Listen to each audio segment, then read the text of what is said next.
welcome to Prime Family Alert. This segment of Prime Family Alert focuses on the iPhone, the latest in parental expediency.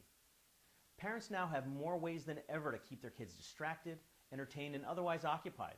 In other words, out of their hair. Parental expediency has truly reached new heights thanks to the iPhone and its army of clever app developers. Unfortunately, expediency is one of the most dangerous words in parenting. It means doing what is easiest for parents, what best meets their needs and interests, rather than what's in the best interests and needs of their children.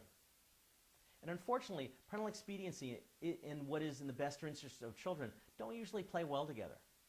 Instantly pacifying children may be the path of least resistance for parents in the short run, but it is not the best path for children's development in the long run.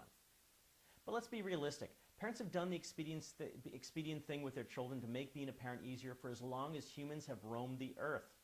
Back when we had just become Homo erectus, cave parents gave their cave kids a stick or a bone to keep them occupied. As our species has evolved, so has the sophistication of parent strategies. There were dolls and toys of increasingly mind-absorbing design. With the discovery of electricity, a new era of parental expediency emerged. Dolls could now walk and talk. Toys moved, played sounds, and lit up. The radio helped, though without the visual stimulation, it just couldn't hold children captive for that long. Then along came the real game-changing tool in parents' expediency toolbox. Yes, folks, the television. Parents now had an infallible method for keeping their children entertained for hours without having to do anything more effortful than flip a switch, or later press a button on a remote. But the television had its limits. It only worked at home.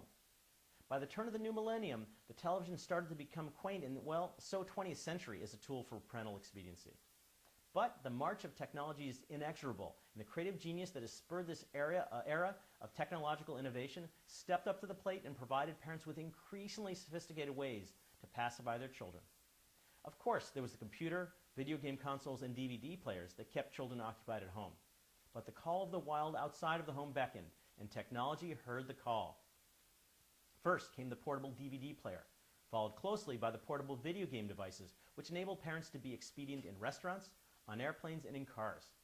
But even that wasn't enough to make parents' lives easier. Automobile manufacturers got into the act, providing built-in DVD players, video game consoles, and music players and screens in cars, minivans, and SUVs, making those long and short car rides a breeze for parents and children alike. But the pièce de résistance is the iPhone and its myriad of child-mollifying apps. It's truly the Swiss Army knife of parental expediency, offering children video games, music, movies, and even drawing.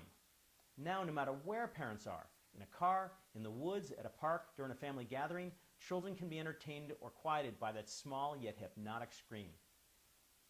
Now, don't get me wrong, there is a place for expediency. It's a necessary part of parents maintaining their sanity in the crazy world of raising children in 21st century America. Parents have the right to some time of their own to do some important grown-up things, such as talk to an adult, bathe, or maybe even have a martini. My concern is when 21st century expediency becomes the default mode for dealing with bored, cantankerous, or annoying children. Instead of talking to or playing with children, or helping them find something to do on their own that might allay their current state, parents just pull out the iPhone and hand it to their children. So what are the ramifications of children who aren't left to their own devices, no pun intended, when they don't have anything to do? First, based upon my observations of children who appear addicted to their parents' iPhones, I would speculate that the frequent use of iPhones by children triggers the same neural, pleasure-inducing activities in the brain as do drugs, sex, and gambling. The ability to be bored may also have serious implications later in life.